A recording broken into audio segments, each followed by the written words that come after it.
Hi. Hello again, everybody. We're on page 305 of In Search of Christian Freedom, ending the chapter on blood and life, law and love. Ray is giving his judgments as to what principles are really at stake in the way the Watchtower administers the restrictions on blood. And here's more torturing technicalities on page 305. Compare now that method of reasoning and use of technicalities with the method the Watchtower Society employs in applying its rules regarding certain aspects of medical practice.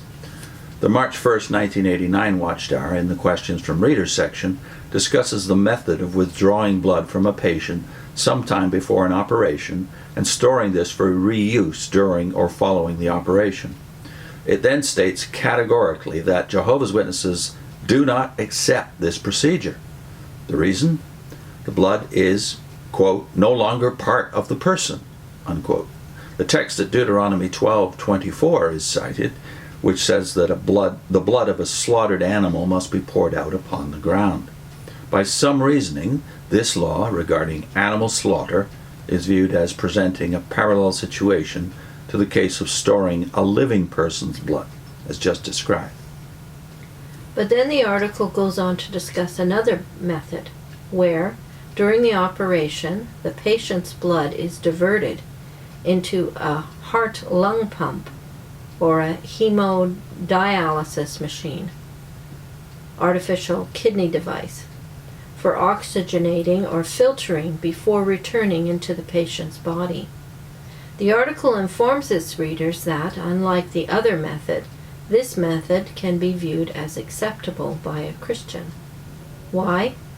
Because the Christian can view it as elongating their circulatory system, so the blood might pass through an artificial organ. That was a quote. And thus feel that the blood in this closed circuit was still part of them and did not need to be poured out. That is a direct quote from the Watchtower. Right? Mm-hmm. How different is this technical elongating of the circulatory system from the rabbinical legalism that permitted the elongating of a Sabbath day's journey, allowable distance, that is, through the technicality of an artificial second domicile? Or how is this classifying of the blood as being technically in a closed circuit different from the ancient legalism of making a closed circuit out of a number of houses by means of an artificial doorway? The same type of casuistic reasoning and legalistic use of technicalities is employed in both cases, ancient and modern. In their own hearts, many witnesses might feel that the first method, that of storing one's own blood, is really no more unscriptural than the second method, running the blood through a heart-lung pump and machine. Yet they are not free to follow their own conscience. An individual's life might lie in the balance, but the Watchtower's interpretive reasonings and technicalities must be observed, for they are part of the great body of Theocratic Law. To fail to obey would be to risk disfellowshipment. Under the subheading, the weakness of law and the power of love. Law often produces an outward conformity that masks what people are inside. In Jesus' day, it allowed religious leaders, by their scrupulous living by the rules, to appear to people from the outside like good, honest men, but inside be full of hypocrisy and lawlessness. That a quote from Matthew 23, 27, and 28. It works the same in our time. Law, then, is least effective in those areas that are most intimately related to the heart. Law can identify and punish a thief, but it cannot do the same for the man who is law-abiding, but who is also greedy, and whose greed and stinginess causes others to suffer.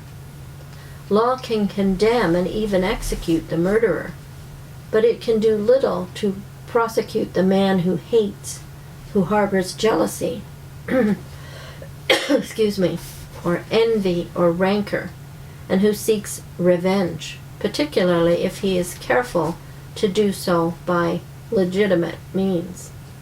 I have known men of that kind, including men in high places. We can see a striking contrast between the legalistic approach of control by policy, rules and regulations, and the approach taken by the Apostle Paul in his giving of admonition against wrongdoing. His appeal consistently gave primary emphasis not to law, but to love. Thus, in his letter to the Romans, he writes, quote, "Do not you people be owing anybody a single thing, except to love one another. For he that loves his fellow man has fulfilled the law. For the law code, you must not commit adultery, you must not murder, you must not steal, you must not covet, and whatever other commandment there is summed up in this word, namely, you must love your neighbor as yourself. Love does not work evil to one's neighbor, therefore love is the law's fulfillment." In the next segment, we see how Paul exemplified this approach of love is the law's fulfillment. See you next time.